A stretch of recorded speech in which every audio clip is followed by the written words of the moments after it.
제가 질문을 하도록 하겠습니다. 주기도문의 5번째 간구는 무엇을 구하는 것입니까?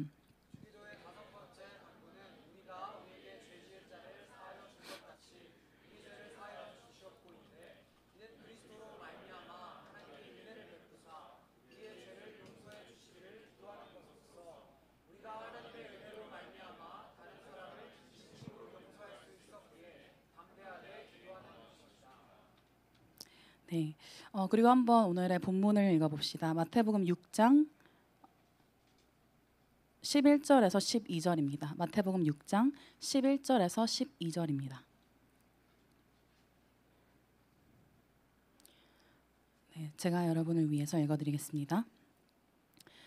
오늘 우리에게 일용할 양식을 주시옵고 우리가 우리에게 죄 지은 자를 사하여 준 것 같이 우리 죄를 사하여 주시옵고. 아멘.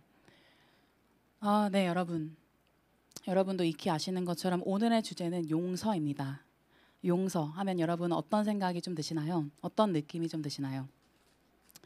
아마도 혐오를 부추기는 그리고 극심한 배척이 있는 양극화된 이 사회 가운데서 우리 응어리진 그런 마음들은 용서라는 주제를 굉장히 혐오할 것이라고 생각을 합니다.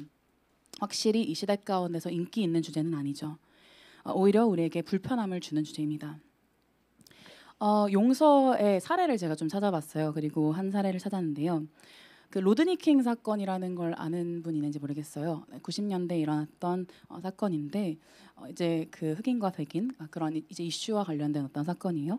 근데 이제 로드니 킹이라는 그 흑인이 이제 백인들로부터 폭행을 당해서 그 여파로 흑인들이 이제 백인을 이렇게 무작위로 폭행하는 그러한 사건이 있었어요. 그리고 그 한 예가 이제 레지날드 댄이라는 그러한 사람이 있습니다.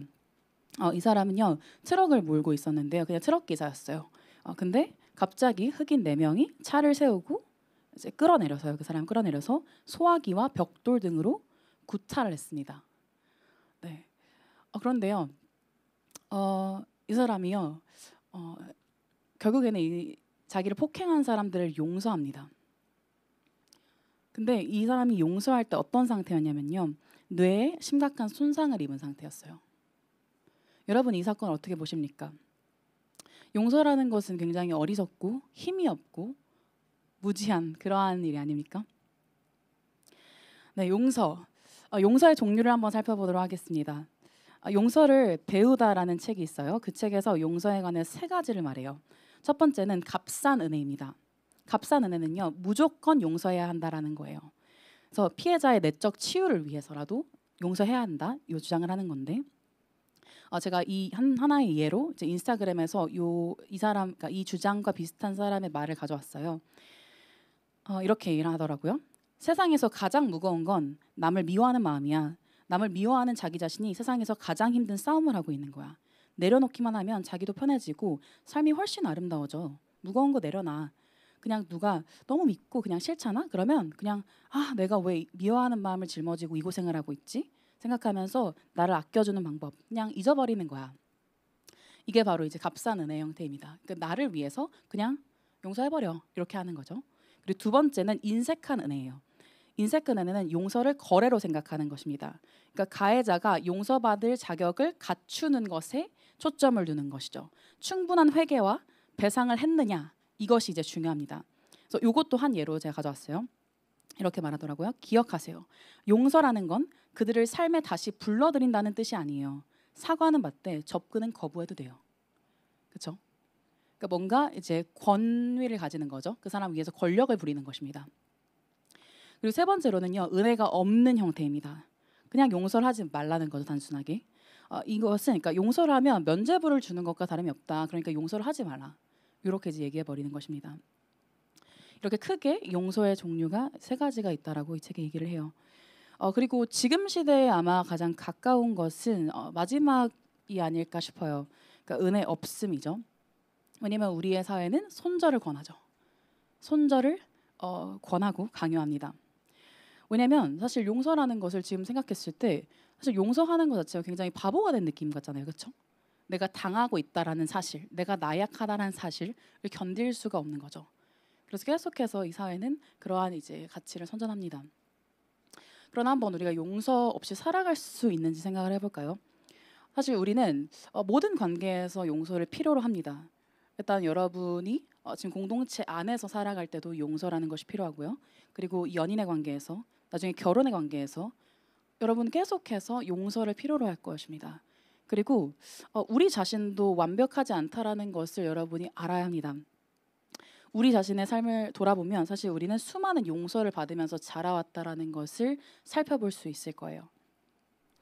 그렇다면 한번 오늘 이 세 가지를 떠나서 이 세 가지 용서와는 다른 하나님께서 말씀하시는 용서가 무엇인지를 보도록 하겠습니다. 성경이 말하는 용서란 무엇일까요? 네, 오늘 마태복음 6장 12절이죠. 마태복음 6장 12절 한번 보도록 하겠습니다. 제가 한번 다시 읽도록 하겠습니다. 우리가 우리에게 죄 지은 자를 사하여 준 것 같이 우리 죄를 사하여 주시옵고 라고 말합니다. 그런데 이 지금 단어를 보면 뭔가 우리가 죄를 사한 것이 먼저 있고 그리고 우리 죄를 사하여 주세요라는 구함을 하는 것 같잖아요. 그렇죠? 그런데 원문을 보면은 사실 순서가 그렇지 않습니다. 원문을 번역한 걸 제가 얘기를 해드릴게요. 우리의 죄를 용서하소서 우리가 우리에게 죄 지은 자들을 용서한 것 같이 이렇게 순서가 나아갑니다. 그러니까 성경은요. 우리가 해야 할 용서를 먼저 말하지 않습니다.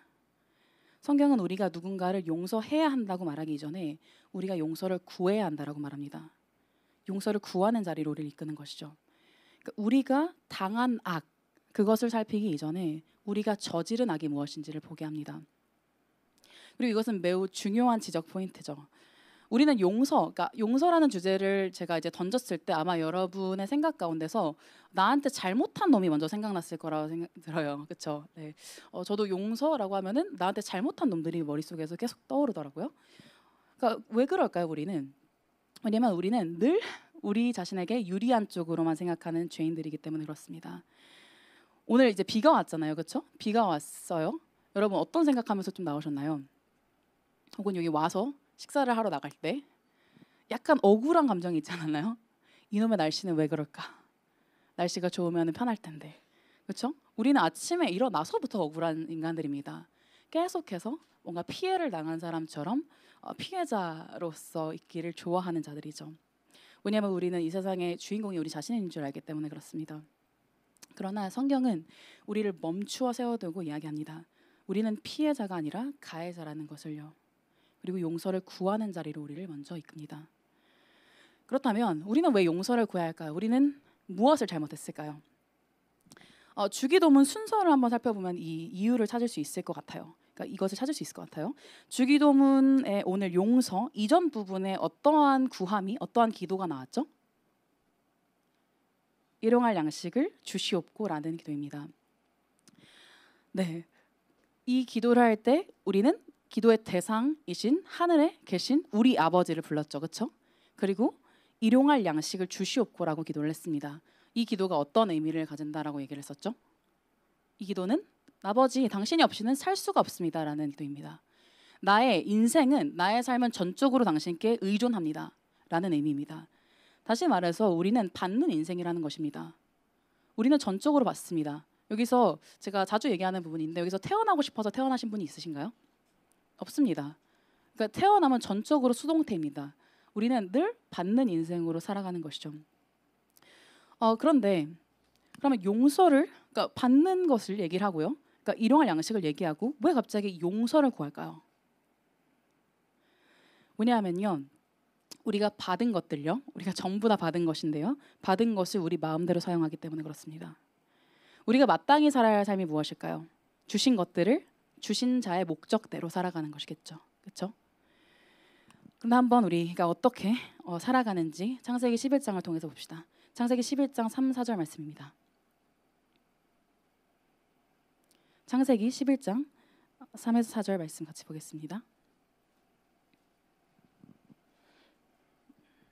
네, 제가 읽겠습니다. 서로 말하되 자 벽돌을 만들어 견고히 굽자 하고 이에 벽돌로 돌을 대신하며 역청으로 진흙을 대신하고 또 말하되 자 성읍과 탑을 건설하여 그 탑 꼭대기를 하늘에 닿게 하여 우리 이름을 내고 온 지면에 흩어짐을 면하자 하였더니. 그렇죠. 여기서 이제 이게 바벨탑 사건이라는 것은 여러분 다 아시죠, 그렇죠? 이제 인간들이 모여서 하나님을 대적하는 궁리를 하는 그러한 이제 일입니다. 근데 여기서 어떻게 얘기를 하냐면요. 벽돌로 돌을 대신하고 역청으로 진흙을 대신한다라고 얘기를 해요. 그러니까 이 지금 탑을 건설하는데요. 이 탑이 견고하게 무너지지 않는 탑을 건설하기 위해서 그냥 돌 말고 벽돌, 다듬은 벽돌을 사용하는 거고요. 그리고 진흙을 대신해서 역청, 그러니까 송진같이 이렇게 물이 들어가지 않게, 그러니까 굉장히 견고한 그런 탑을 건설하기 위해서 이 짓을 하는 겁니다. 근데 여기서 제가 봤던 포인트는 뭐냐면요. 이들이요. 이 벽돌과 역청으로 하나님을 대적하고 있다라는 것입니다. 벽돌과 역청이 여러분 이게 무엇인가요? 이게 이들이 그냥 스스로 만들어서 존재하게 된 것들인가요? 아니죠. 이것은 하나님이 허락하신 것들입니다.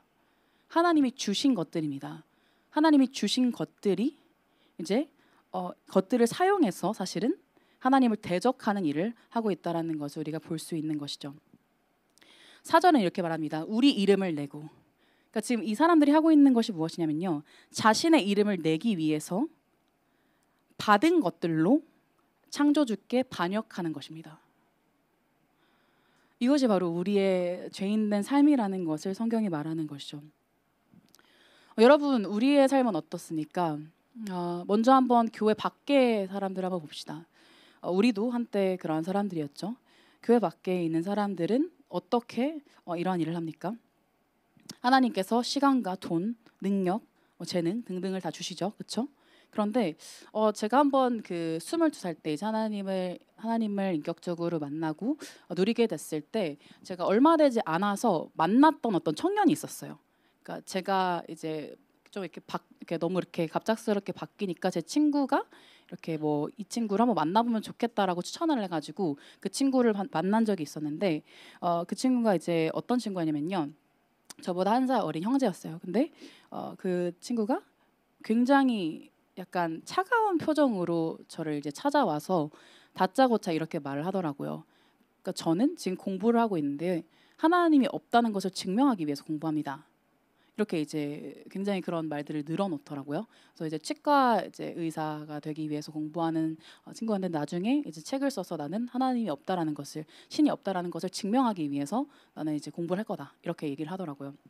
물론 그 친구는 이제 저를 통해서 교회를 왔고 지금 이제 다른 삶을 살아가고 있지만 이렇게 사실 하나님이 없음을 증명하기 위해서 살아가는 사람들이 있죠. 그렇죠?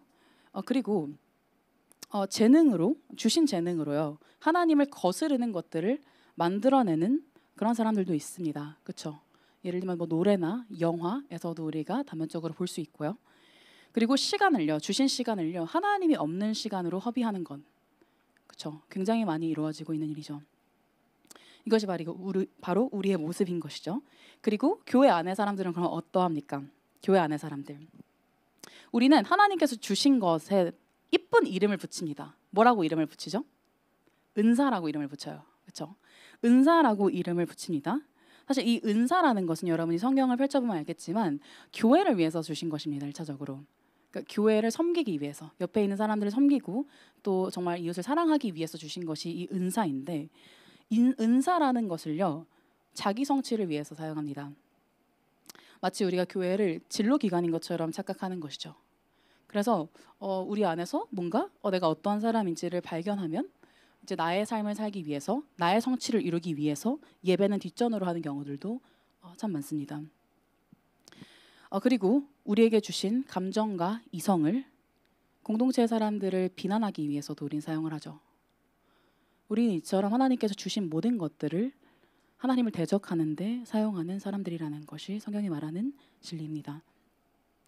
그러면서도 어떻게 하냐면요. 4절에 이렇게 말하죠. 우리 이름을 내고 온 지면에 흩어짐을 면하자. 이게 어떠한 얘기입니까? 우리는 하나님을 대적하는 그 계획, 우리가 사랑하는 계획, 나의 어떠한 것들이 결코 흩어지는 것을 원치 않아요. 우리의 계획이 취소되거나 흩어지거나 하는 것을 끔찍이 싫어하죠. 나의 목적을 하나님이 감히 건드린다? 그럼 우리 화가 납니다. 그렇죠? 아마 지금 이 순간에도 마음이 불편한 사람들도 있을 거예요. 그리고 저도 그러한 사람 중에 하나이고 그러한 사람이었기도 합니다.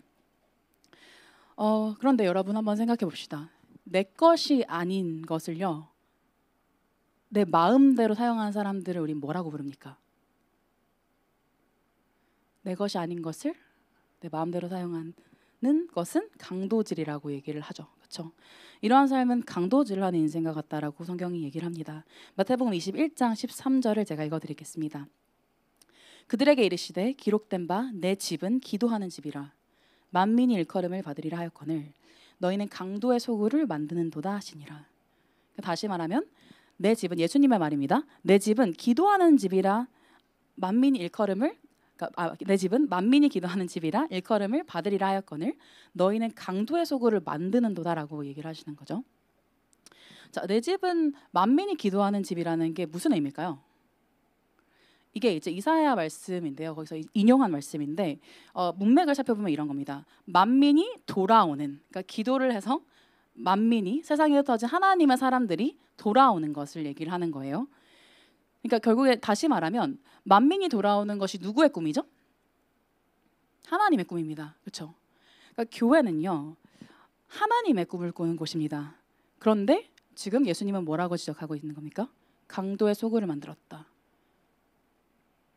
하나님의 호주머니를 호시탐탐 노리는 그런 사람과 같이 우리가 우리 자신의 꿈을 꾸기 위해서 이 교회 안에 있다라는 얘기를 하시는 거죠.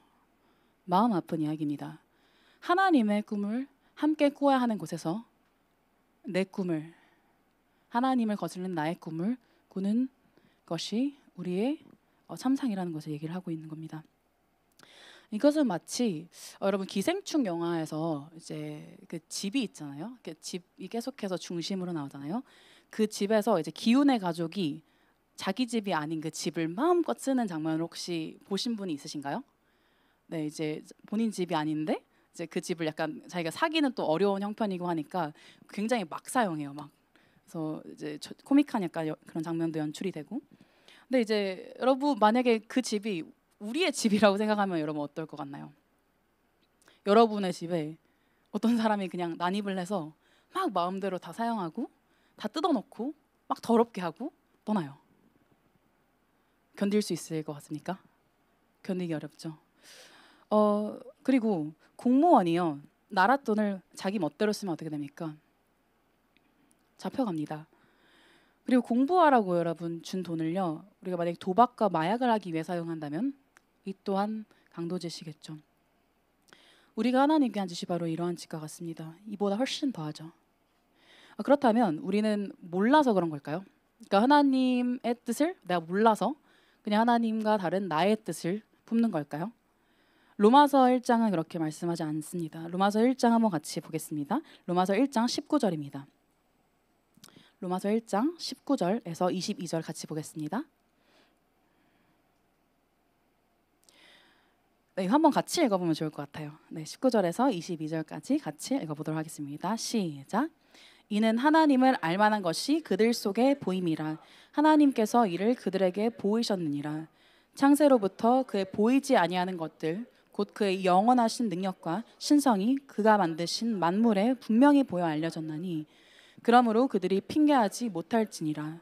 하나님을 알되 하나님을 영화롭게도 아니하며 감사하지도 아니하고 오히려 그 생각이 허망하여지며 미련한 마음이 어두워졌나니 스스로 지혜 있다 하나 어리석게 되었. 네, 감사합니다. 20절을 보면요, 창세로부터 그의 보이지 아니한 것들 곧 그의 영원하신 능력과 신성이 그가 만드신 어디예요? 만물에 분명히 보여 알려졌다라고 합니다. 자, 근데 여기 맥락을 잘 보세요, 여러분. 그러니까 만물에 하나님의 능력과 신성이 드러났다라고 얘기를 하는 거예요. 그런데 그래서 사람들이 하나님의 능력과 신성을 찬양한다라고 나와 있습니까? 아니죠. 어떻게 맥락이 나와 있죠? 그러므로 그들이 핑계하지 못한다라고 얘기를 합니다. 어떤 의미인 것 같나요? 그러니까 이 지금 사실이 핑계하지 못하는 근거가 된다라는 얘기를 하고 있는 겁니다. 그렇죠? 어떻게 핑계하지 못하는 근거가 될까요? 이런 겁니다. 하나님께서요, 사실은 우리가 보면요, 이 세상 가운데서 하나님의 신성과 능력을 우리는 알 수 있습니다. 성경이 말하는 것은 이것입니다. 우린 다 알 수 있어요. 근데 우리가 보기를 원치 않아요. 만물을 보면요, 하나님의 신성과 능력이 밝히 드러나 있는데요, 우리가 그것을 거부해요. 이것은 하나님의 것이 아니야, 나를 위한 세상이야.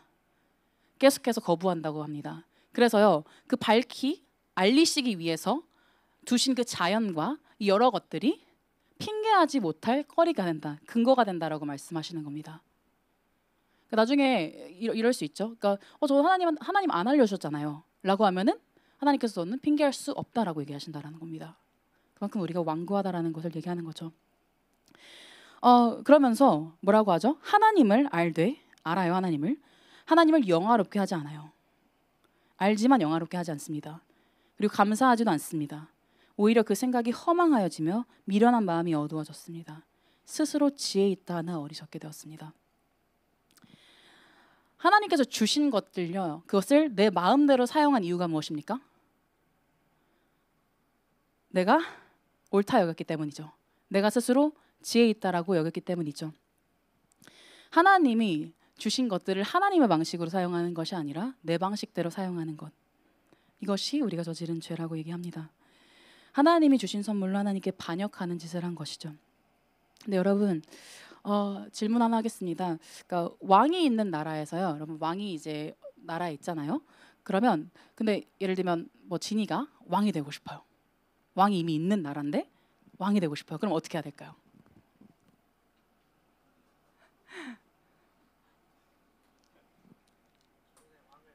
맞아요. 몰아내야 되죠. 그렇죠? 반역을 저질러야 됩니다. 그렇죠? 그리고 그 왕을 제거해야 되는 거죠. 이것이 바로 우리가 한 일입니다. 우리가 왕이 되기 위해서 하나님이라는 왕을 죽인 것이죠. 그래서 우리의 사실 죄목은 무엇인지 아십니까? 살인입니다. 그리고 사도행전은요, 그것을 바로 얘기하는데요. 제가 사도행전 7장 52절을 읽어드리겠습니다. 너희 조상들이 선지자들 중에 누구를 박해하지 아니하였느냐? 의인이 오시리라 예고한 자들을 그들이 죽였고 이제 너희는 그 의인을 잡아준 자요 살인한 자가 되나니. 우리가 예수 그리스도를 살인했다라고 얘기를 합니다. 그렇죠? 이러한 우리의 죄의 크기는 그러면 어느 정도가 될까 한번 보도록 하겠습니다. 사실 저희 마태복음 6장에 있는 그 죄에 대한 얘기 있죠, 그렇죠? 아까 저희 죄를 용서해 달라고 하는 때 있을 때 그 죄라는 것이 누가복음에는 그냥 똑같이 이제 평행본문이 나오는데 그 누가복음에는 그냥 죄라고 나와요. 그러니까 원어도. 근데 마태복음은 죄라고 나오지 않고 빚이라고 나옵니다. 그러니까 빚과 죄를 동일시하고 있는 거죠. 우리가 죄 지은 것이 곧 빚을 진 것과 같다라고 얘기를 하는 겁니다. 그리고 마태복음에 동일하게 빚에 대한 얘기가 나오는데 그것이 마태복음 18장입니다. 마태복음 18장 한번 같이 살펴보도록 하겠습니다. 마태복음 18장.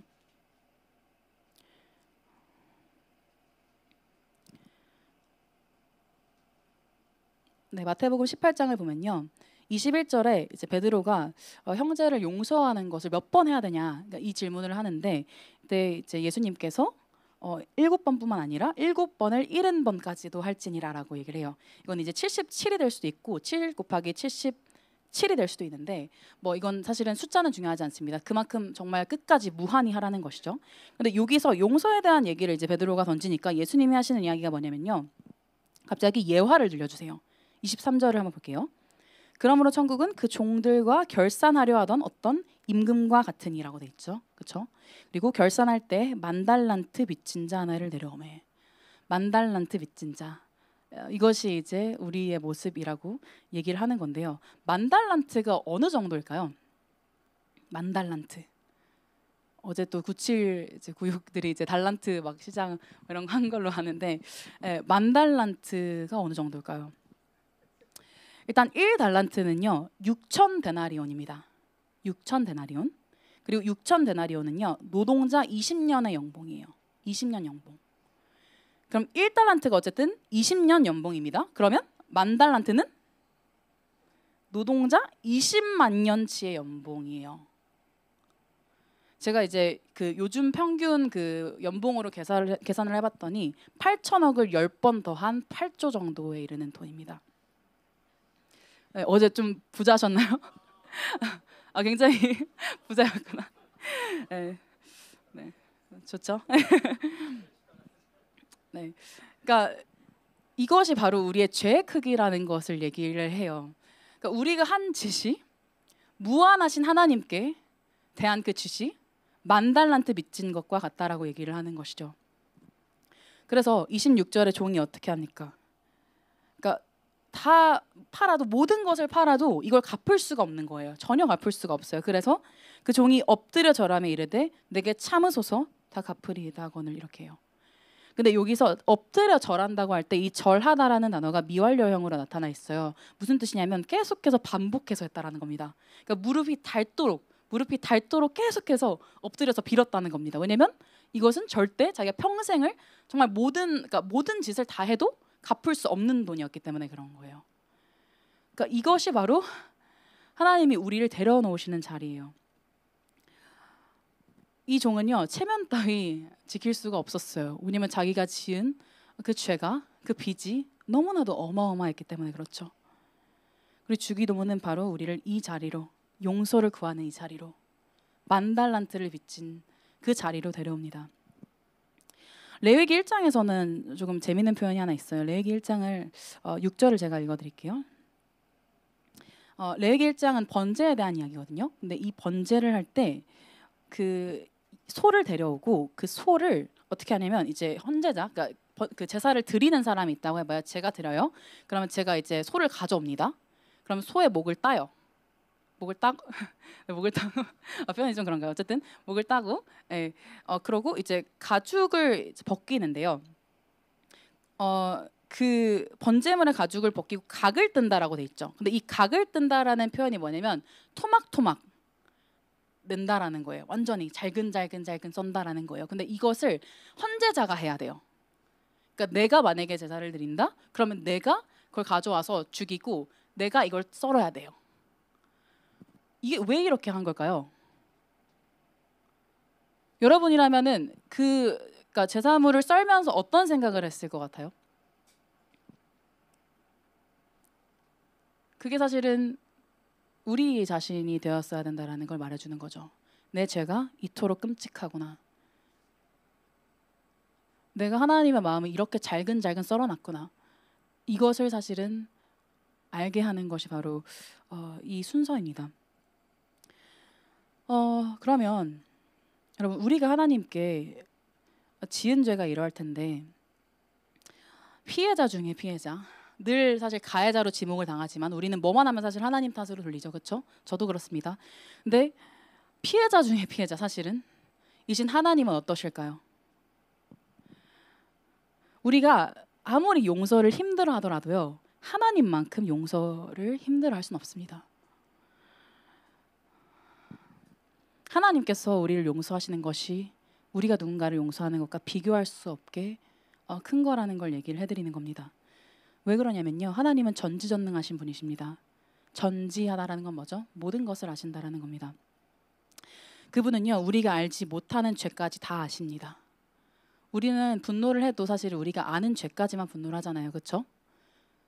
우리가 만약에 모든 걸 다 안다고 해봐요. 정말 그 마음의 이면에 있는 죄까지 다 안다고 해봐요. 그럼 우리가 사실 이 분노를 견딜 수 있을까요? 근데 하나님은 전지하신 분이세요. 그분은 우리가 하나님께 대해 지은 모든 죄를 다 아십니다. 그리고 그분은 전능하십니다. 우리가 개미를 어렸을 때, 저도 이제 철이 없어가지고 아기 때 개미를 이제 손가락으로 이렇게 꾹 눌러서 죽이는 걸 막 이렇게 했었어요. 근데 이제 사실 우리가 개미를 그냥 손으로 꾹 눌러서 죽이는 것보다 사실 하나님께서 우리를 더 쉽게 죽이실 수 있는 분이십니다. 끝장낼 수 있는 분이십니다. 하나님은요, 바다를 가르셔서 원수들을 심판하시고요, 심지어는 땅을 갈라내셔서 땅을 여셔서 심판하시는 분이십니다. 이분이 왜 우리를 죽이지 못하시겠습니까? 그리고 그분은 공의로우신 분이십니다. 그분은요, 악을요, 우리는 때때로는 우리의 이익을 위해서 악을 보고도 눈을 감기도 하죠. 그렇죠? 그러면서 양심의 가책을 느낍니다. 근데 하나님께서는요, 악을 1초도 쳐다보기 어려운 분이십니다. 1초도요. 그러니까 불의를 하나도 용납하실 수 없는 분께서 용서를 하신다? 이것은 쉽지 않은 문제입니다. 무엇보다 하나님은요, 하나님 쪽에서 잘못한 것이 하나도 없습니다. 그런데 왜 용서를 하셔야 합니까? 왜 우리의 용서를 해달라는 그 기도를 들어주셔야 합니까? 그분은 그러할 의무가 없으십니다. 하나님의 입장에서 한번 생각을 해봅시다, 여러분. 우리는 항상 우리의 입장에서 생각을 하잖아요. 하나님의 마음을 생각해 줄 사람이 항상 없다라는 생각이 들어요. 그때 하나님 앞에서 참 죄송한 마음이 들 때가 많습니다. 죄를 짓고도, 그것도 끔찍한 정말 처참한 죄를 짓고도 하나님 앞에서 뻔뻔하게 고개를 들고 있는 우리를 보면서 하나님께서는 어떠한 감정을 느끼실까요? 어떠한 마음이실까요? 제가 만약에 그 자리에 있었으면 전 정말 억울했을 것 같아요. 여러분, 억울함이 사람을 죽이는 거 아십니까? 그러니까 억울한 것은 진짜 견디기 힘든 감정이에요. 그러니까 저지르지 않은 죄에 대해서 내가 했다라고 하는 것은 굉장히 힘든 일입니다. 하나님은 얼마나 억울하셨을까요? 그리고 하나님은 얼마나 분노하셨을까요? 그리고 얼마나 어이없으셨을까요? 그러니까 그분은 충분히 강력한 무기를 들어서 휘두르실 수도 있을 겁니다. 그런데요, 마태복음 18장을 다시 보도록 하겠습니다. 마태복음 18장입니다. 27절을 보도록 하겠습니다. 마태복음 18장 27절입니다. 그 종이 이제 엎드려서 계속해서 절을 하죠. 그러니까 용서해달라고. 그때 뭐라고 하냐면 그 종의 주인이 불쌍히 여겨 놓아 보내며 그 빚을 탕감하여 주었더니. 그런데 그분이 우리를 불쌍히 여기셨다라고 합니다. 이 불쌍히 여기다라는 단어는요, 스플랑크니조마이라는 단어예요.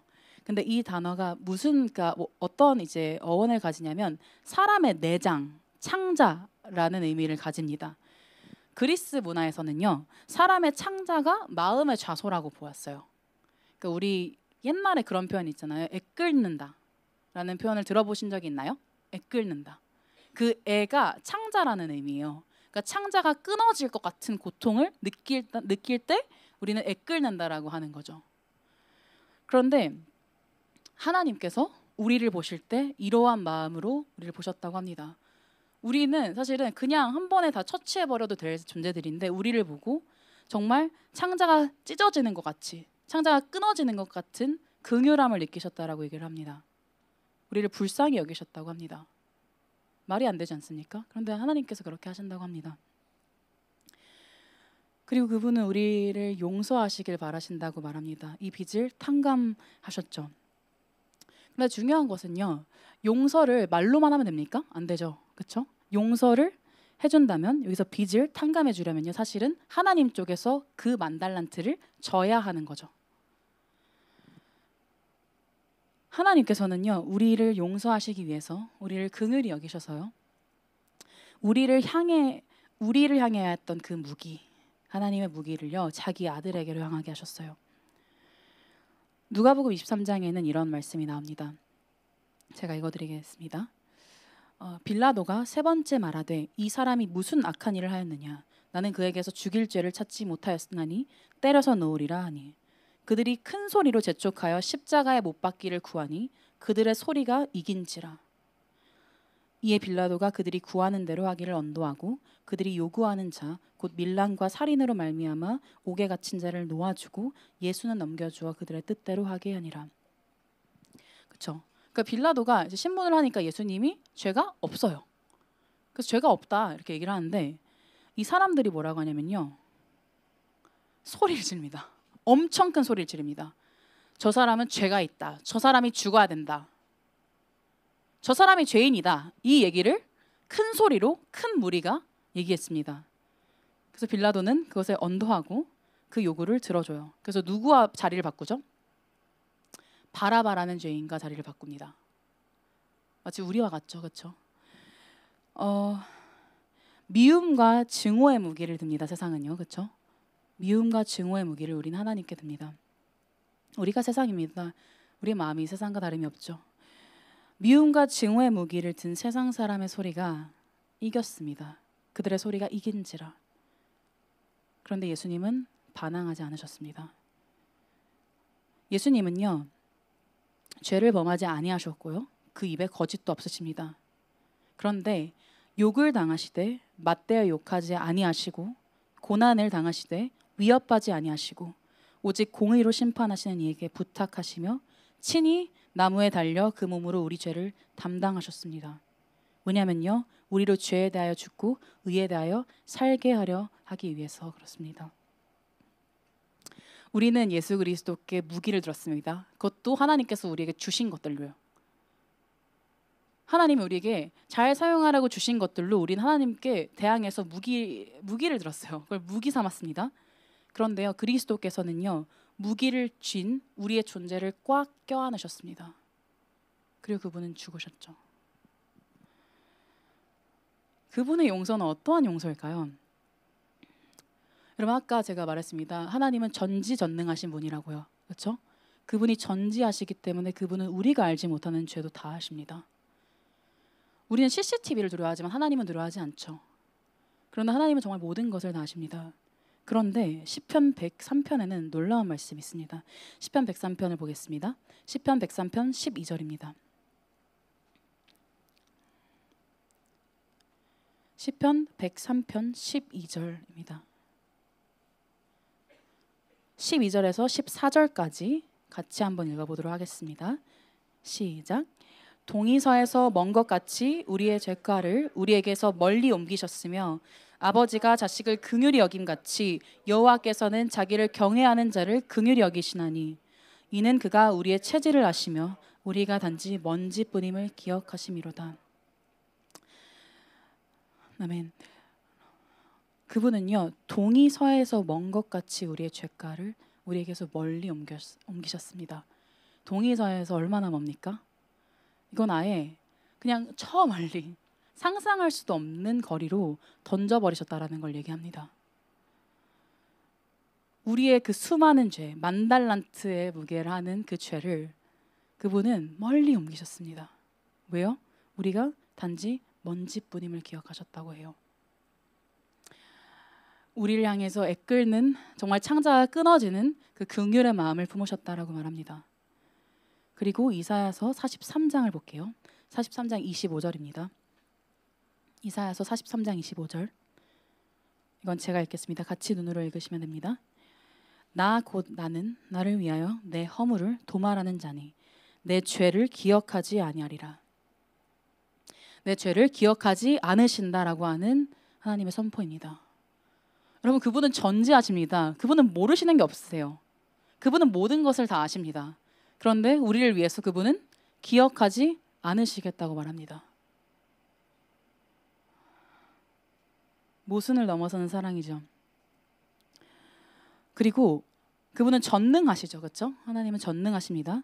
근데 그 전능하신 분이요, 모든 자신의 능력을 무장해제하시고 우리를 꽉 껴안으심으로 사랑하십니다. 베드로전서 4장 8절을 보겠습니다. 베드로전서 4장 8절. 무엇보다도 뜨겁게 서로 사랑할지니 사랑은 허다한 죄를 덮느니라. 사랑은 허다한 죄를 덮는데요. 하나님의 사랑이 바로 이렇죠.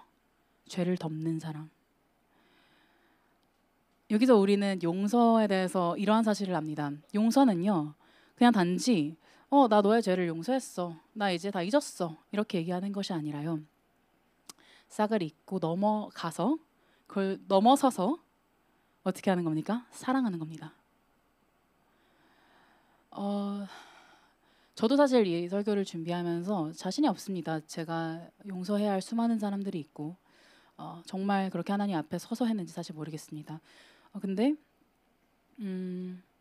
하나님께서 말씀하시는 용서는요, 사랑하는 용서입니다. 용서는 사랑과 다르지 않습니다.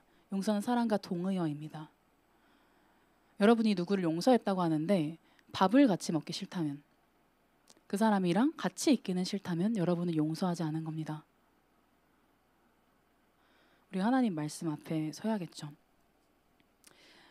네, 여러분, 용서의 삶은, 정리하겠습니다. 용서의 삶은 지는 인생 같습니다. 루저 같아요. 바보 같습니다. 용서는 바보들이 하는 것 같습니다. 그렇죠? 그런데 과연 그럴까요? 과연 지는 것일까요? 용서가? 마태복음 16장 18절은 이런 말씀을 하는데요. 제가 읽게요. 같이 한번 근데 보면 좋을 것 같아요. 마태복음 16장 18절은 마태복음 16장 18절. 또 내가 내게 이르노니 너는 베드로라. 내가 이 반석 위에 내 교회를 세우리니 음부의 권세가 이기지 못하리라고 됩니다. 근데 여기 보면요, 음부의 권세가 이기지 못한다라고 돼 있죠, 그렇죠? 이 교회가. 근데 음부의 권세라고 할 때 이 권세가 혹시 다른 번역본이 있는 분들은 보면요, 게이트라고 돼 있습니다, 영어로는. 그러니까 게이트, 그 문이라는 얘기죠. 성문을 말합니다. 그러니까 음부는 하데스라는 단어예요. 그러니까 지옥 혹은 악의 세력을 말하는 거죠. 근데 악의 세력의 문, 성문이 이기지 못한다라는 거예요. 견디지 못한다라는 거예요. 자, 그러면 한번 봅시다. 성문은 이제 공격을 할 때 사용하는 겁니까? 아니면 방어를 할 때 사용하는 겁니까? 당연히 방어를 할 때 사용하는 거죠. 그렇죠? 그러니까 이제 적군이 막 이렇게 쳐들어오면 당연히 그 게이트를 이렇게 이제 그렇죠? 넘어뜨리려 하겠죠? 그러니까 여기서 중요한 것은 무엇이냐면요. 우리는 사단이 그리고 악의 세력이 공격을 하는 것 같지만 사실은 공격을 누가 한다는 겁니까? 우리 쪽에서 한다는 겁니다. 교회가 공격을 하고 그 공격을 음부의 권세, 사단이 견딜 수가 없다라는 말을 하는 겁니다. 네, 우리는 공격을 한다라고 성경은 얘기를 해요. 우리는 공격을 한 사람들입니다. 그런데 우리의 공격은 좀 다르죠. 왜냐하면 우리의 무기는 우리가 이전에 주를 사랑하지 않았던 이전에 들었던 무기와는 다르기 때문에 그래요. 미움과 증오, 복수의 무기를 들지 않습니다. 우리의 무기는 무엇입니까? 용서입니다. 골로새서 2장 15절을 제가 읽어드릴게요. 통치자들과 권세들을 무력화하여 드러내어 구경거리를 삼으시고 십자가로 그들을 이기셨느니라. 십자가로 그들을 이기셨느니라. 예수님의 무기가 무엇이었습니까? 십자가였습니다. 그리고 예수를 따르는 우리들도 동일한 무기를 듭니다. 어떤 무기요? 십자가요. 그리고 용서요. 누가복음 14장 27절 같이 볼게요. 누가복음 14장 27절입니다. 누가복음 14장 27절 같이 보겠습니다. 네, 같이 읽을게요. 시작.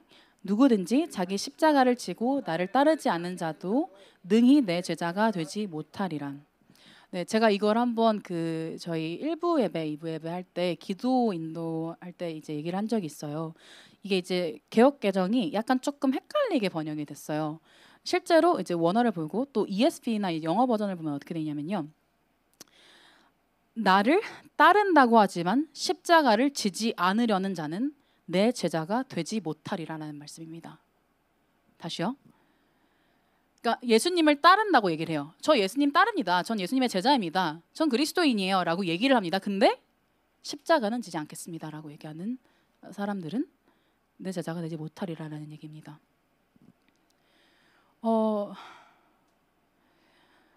이러한 삶은 어떠한 삶일까요?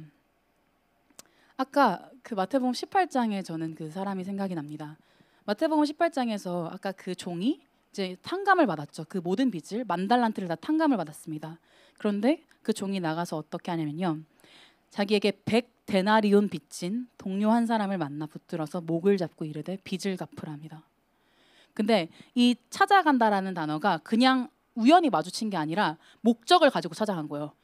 나 이제 탕감 받았으니까 예스 하고 이제 그냥 이 자식 내 빚 갚아야지 이러면서 이제 목적을 가지고 찾아갔다라는 거죠. 이 사람의 삶은 어리석지 않습니까? 그렇죠?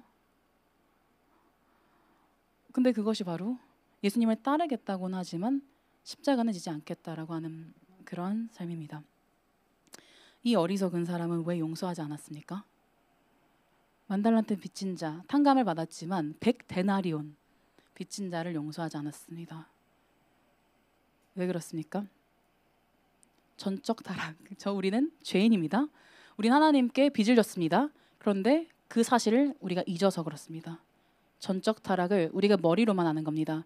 여러분이 아마 많이 들어보셨을 겁니다. 전적 타락이라는 교리를 여러분 들어보셨죠? 그렇죠? 그런데 머리로만 압니다. 그 전적 타락이 우리에게도 해당된다는 것을 모르는 거죠. 저 사람만 나쁜 놈이고 나는 좋은 놈. 이것이 우리의 마음에 세팅되어 있기 때문에 우리는 누군가를 볼 때 용서할 수 없습니다. 그리고 두 번째로는 은혜를 잊어서 그렇습니다.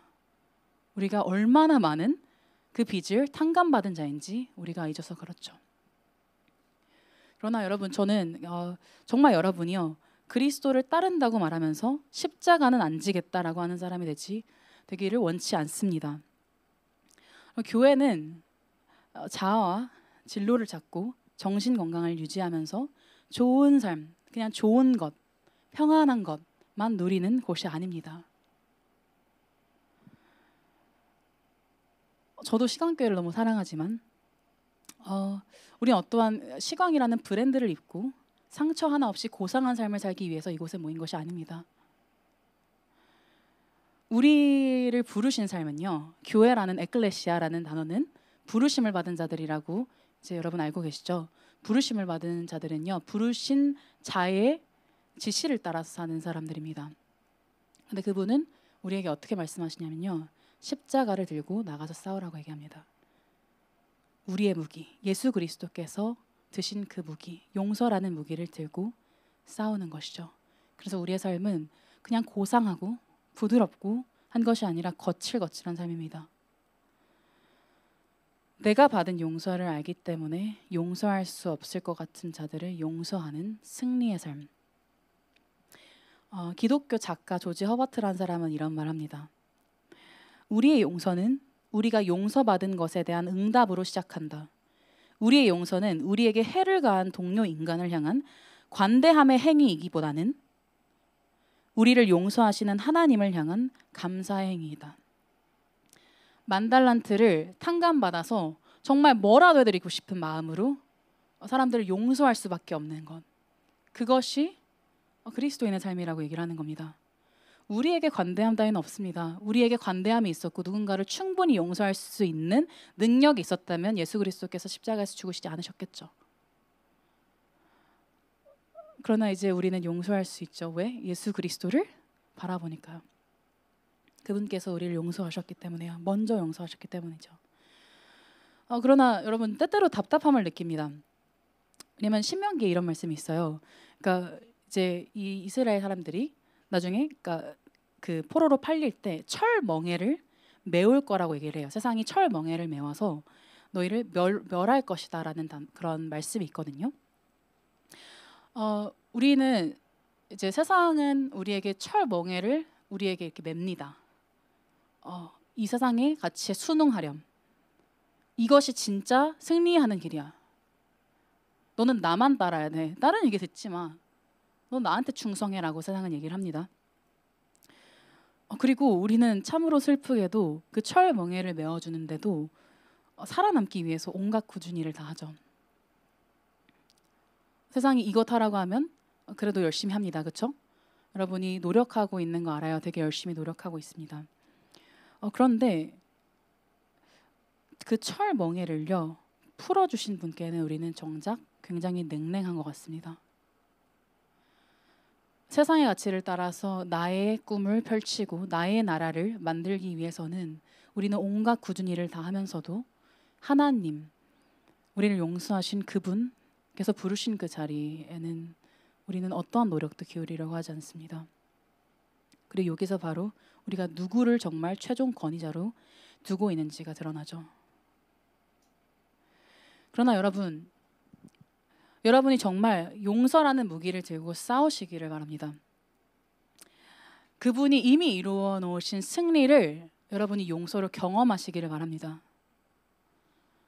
용서는요, 그리스도인에게 선택사항이 아닙니다. 의무입니다. 이걸 진지하게 듣고 가슴에 새기셨으면 좋겠어요. 초대교회 사람들은요, 어떻게 용서를 했냐면요, 그때 그리스도인들이 산채로 화형을 당했습니다. 그리고 원형 경기장 사자굴에 던져졌습니다. 같이 교회로 있던 사람들 중에 어떤 사람들이 죽어가는 것을 두 눈으로 목격을 합니다. 여러분 용서하실 수 있겠습니까? 그 사람들을요. 그런데 이 사람들은 용서했습니다. 왜냐하면 예수 그리스도의 용서가 그들 눈앞에 너무 생생했거든요. 그럼 여러분 중에 어떤 분들은 저에게 이렇게 얘기할 것 같습니다. 그러면 상처가 날 텐데요. 그럼 제 삶이 너무 아프지 않습니까? 제 삶이 이렇게 뜯기고 저렇게 뜯기고 용서하기 위해서 제 마음을 치고 부인하고 상처가 나지 않습니까? 라고 할 수 있을 것 같습니다. 네, 여러분의 몸에 상처가 날 겁니다. 그런데요, 그 상처는요, 승리의 상처일 겁니다. 그리고요, 요한계시록에 이런 말씀이 있습니다. 우리 이건 같이 보겠습니다. 요한계시록 21장 3절, 4절 말씀입니다. 요한계시록 21장 3에서 4절입니다.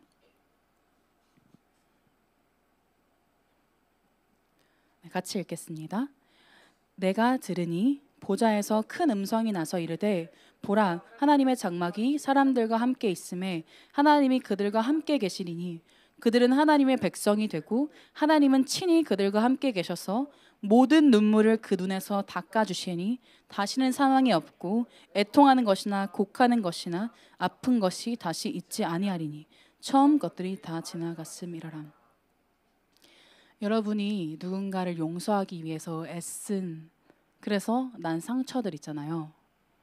그 상처들을 예수님께서요 훗날 안아주시고 우리 눈에서 흘러진 모든 눈물들을 닦아주실 겁니다.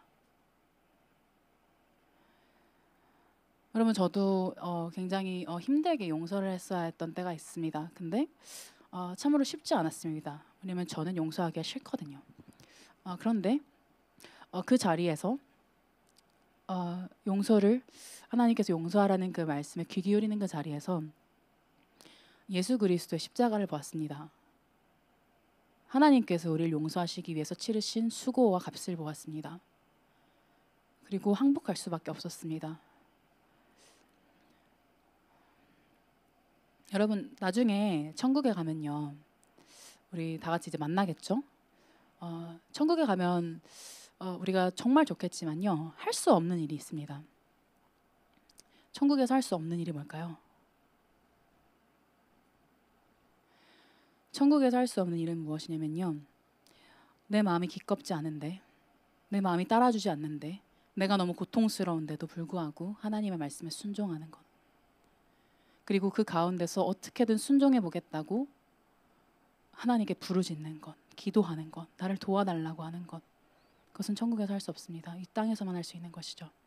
그리고 그것을 위해서 하나님께서 여러분에게 이 시간을 주시는 겁니다. 여러분의 마음 한 명 한 명, 여러분 마음 가운데 다 그 용서하기 힘든 사람이 있을 겁니다. 그런데 용서하지 않으면 안 됩니다.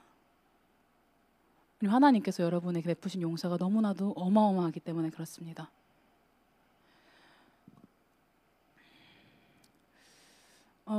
여러분 기억하십시오. 우리 아까 마태복음 16장 18절에 이런 말씀이 있었죠. 내가 이 반석 위에 내 교회를 세우리니 음부의 권세가 이기지 못하리라. 예수님이 교회를 세우신다고 하는데요, 이곳이, 이 장소, 마태복음에 있는 이 장소가 어디냐면요 빌립보 가이사라입니다. 이곳은요 온갖 우상들이 난무하고 정말 하나님을 거스르는 그러한 것이 가득한 곳이었어요. 그런데 하나님께서 이렇게 선포하시는 겁니다. 내가 이곳에 내 교회를 세울 것이다. 이것은 어떤 것이죠? 하나님의 자신감입니다. 여러분 한 명 한 명이 여러분을, 그러니까 하나님께서 세워주신 곳에 가서, 여러분의 직장과 공부하는 터와 모든 곳에 가서 하나님의 용서를 아는 자로 살아가는 때 하나님께서 여러분을 도우시는 경험을 여러분 하게 될 겁니다. 왜냐하면 하나님은 여러분을 향해서 자신감이 있으시거든요. 반드시 그 모든 세상 가운데서, 이리때 가운데서 양으로 살아남게 하실 거거든요. 그러므로 여러분, 우리 정말 무기를 듭시다. 세상의 무기가 아니라요 예수 그리스도의 무기, 용서라는 무기를요. 적용을 하고 마치도록 하겠습니다. 여러분, 이제 저희 조모임이 얼마 남지 않았어요, 그렇죠? 이제 뭐 몇 주 남았습니다. 제가 각 조의 모든 상황을 다 알지는 못합니다. 그러나 우리가 한번 오늘 하나님께서 여러분에게 마음을 주셨다면, 그리고 주시지 않더라도 여러분이 순종해야 하는 의무가 있으므로 여러분이 정말 이 적용을 좀 구체적으로 붙들고 기도하면서 해봤으면 좋겠어요. 여러분에게 허락하신 사람들을 끝까지 사랑하십시오. 그냥 만나는 정도, 근데 밥은 못 먹는 그 수준이 아니라 그 넘어서 한번 여러분의 한계를 넘어서 그분께 순종해 봤으면 좋겠습니다. 그런 도전들이 가득한 곳이었으면 좋겠어요. 교회에서 있으면 늘 그냥 정말 부드럽고 고상한 이야기들을 나누는 것이 아니라, 내가 이 사람을 용서하려고 정말 노력했는데 잘 안 되더라, 나를 위해서 기도해 줄 수 있어? 이러한 이야기들이 우리 가운데서 정말 풍성하게 나눠졌으면 좋겠습니다. 그리고 여러분의 삶의 현장에서도 여러분이 정말 그 무기를 들었으면 좋겠습니다. 저는 여러분과 신방하면서 사실 저도 부끄럽지만 그러니까 삶에서 우리의 신앙이 단절되는 것을 봅니다. 교회 안에서만 그리스도인으로 머물고 그 정말 직장과 삶의 터전에서는 그렇지 않은 것이죠. 그래서 너무 쉽게 저 사람 별로야, 저 상사 별로야, 동료가 별로야 라는 말들을 우리가 수시로 꺼냅니다. 그러나 오늘 다시금 하나님의 용서 앞에 서십시오. 그리고 승리하십시오. 미워하는 패배를 이루지 마십시오, 여러분. 우리 모두가 정말 예수 그리스도의 용서라는 무기를 들고 승리하는 인생이 되기를 소망합니다. 네, 우리 같이 찬양하고 기도하도록 하겠습니다.